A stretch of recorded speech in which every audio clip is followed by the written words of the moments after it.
This weather has many of us looking for opportunities to get outside with our families and friends. Here to share some ideas of making the most of the resources in our own backyard is Dr. Ashley Stevens from Cabell County Schools. Great to see you. Good to see you. Yeah, you know, this is a perfect topic right now.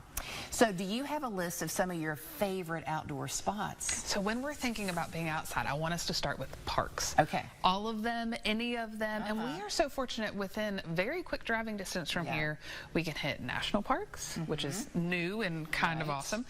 Tons of state parks. And then we have two really great local park systems right here. So just reminding everybody, like, now's the time. We're getting a little bit antsy. It's so pretty and there's such a great invitation to go out and play. So let's be intentional and check them out. Yep, some of them are within walking distance. So why do you think it's so beneficial to prioritize spending time together with our families outside? Biologically, we need to be outside. We know that we are happier and healthier and we sleep better when you have those shared activities. When you're outside, you're not just going to sit, you're not just going to take in the vitamin D, you're going to be playing or you're going to be walking and talking. And so it naturally creates lots of chances for shared experiences.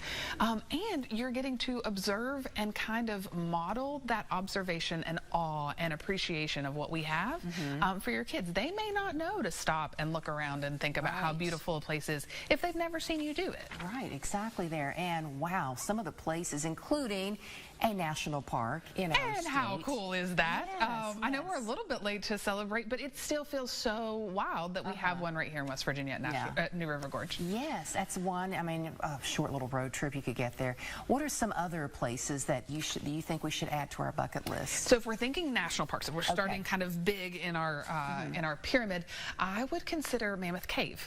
It's also a really quick drive. It's about 5 hours, and it is the longest known cave system in the world, which I did not know.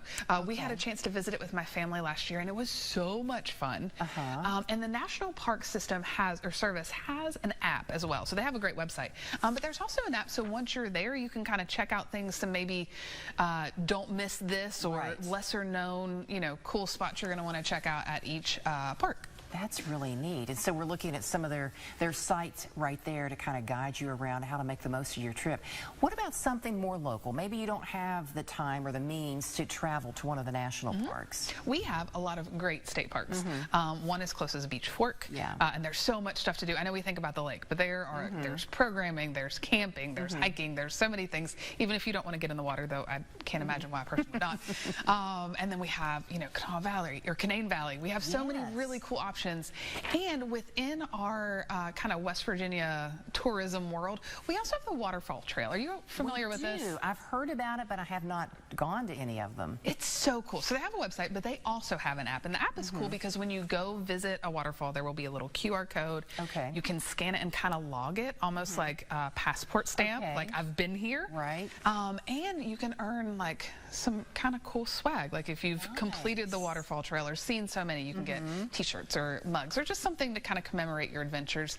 And in the process, you're going to see some of the most beautiful parts of our state. And you might accidentally learn something too. That could happen. I love sneaky learning. So while exploring, is there anything we should consider looking for? It's those opportunities for learning.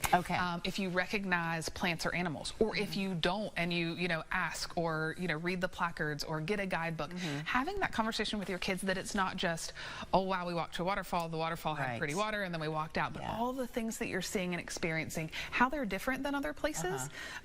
So just making it an intentional learning activity without getting out a textbook. You're just talking and appreciating and seeing and observing. Anything else that you want to remind us of doing right now? Yes, so when we think about our funnel, we start national parks and state parks, and then when we get to the very end, the one that is the easiest for us to access, we have two fantastic local park systems. So we have Barboursville Parks, and they have events and every activity you could possibly do, and then the Greater Huntington Park and Recreation District has parks everywhere. And they have a lot of great programming too. So don't feel like you have to go very far. You don't have to pay for any of these things unless you're going to a specific event.